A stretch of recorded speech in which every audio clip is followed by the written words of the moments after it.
dnešnom videu si ukážeme taliansku klasiku Stucco Veneziano.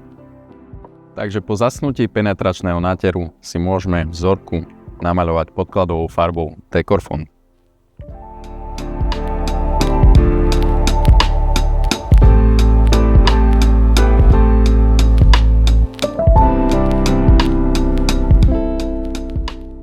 Nanesieme si môj obľúbený materiál, prvú vrstvu, a pomiešame si to z týchto dvoch farieb, nech to máme také zaujímavejšie.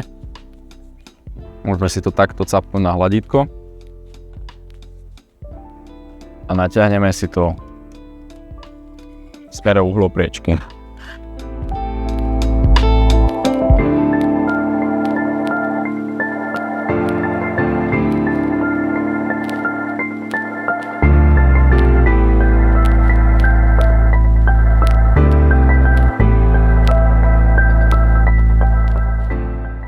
Ak ste si už prvú vrstvu natiahli, môžete to nechať spokojne presnúť a ísť napríklad na obed. Takže po presnutie prvej vrstvy si vzorku alebo stenu prečistíme a prešpachtujeme, aby sme mali tento povrch hladší a čistejší.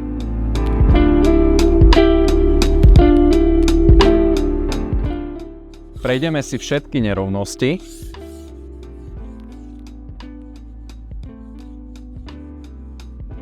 A po tomto kroku si môžeme naniesť druhú vrstvu. Poďme na druhú vrstvu, keď to máte prešpachtlované, naneste si materiál na hladítko znova tak ako pri prvej vrstve. Môžete si to aj pomiešať a poďme na to znovu uhlopriečne.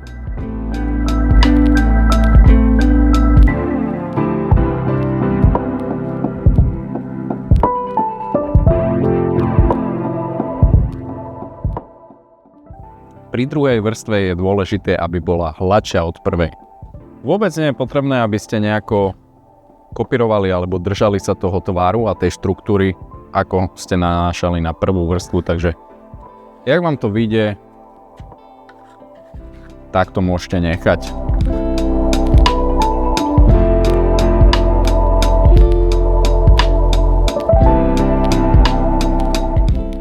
Keď vám to pomaly zasýcha, môžete si to prejsť hladítkom, ale samozrejme čistým hladítkom a trošku viac to vyhladiť, aby ste to mali pripravené na tretiu vrstvu. Ak máte znova veľa materiálu na hladítku, tak si ho jednoducho vyčistite, dajte to naspäť a znova to uhladte.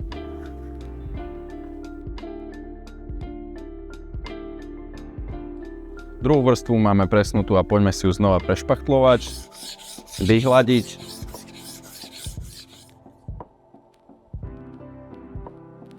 Dôkladne si prešpachtlujte úplne celú plochu, nech ten podklad pred treťou vrstvou a poslednou vrstvou je čo najhladší. Ak to máme prešpachtlované, môžeme si znova pomiešať materiál ľubovoľným štýlom.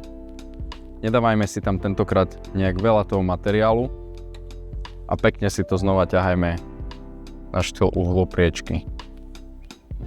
Táto tretia vrstva musí byť najtenčia zo všetkých vrstiev Stucca Veneziana. Takže viac menej všetko, čo tam natriete, sa snažte stiahnuť z toho povrchu preč, aby tá posledná tretia vrstva bola fakt čo najtenčia a hladká.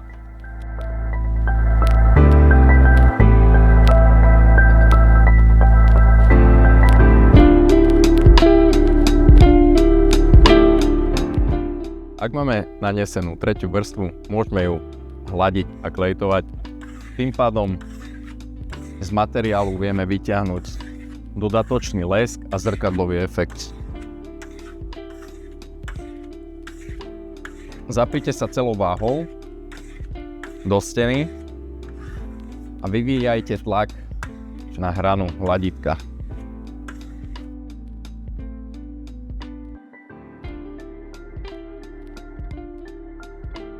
Ak máte požadovaný lesk a zrkadlový efekt podľa vašich predstav, máte to hotové.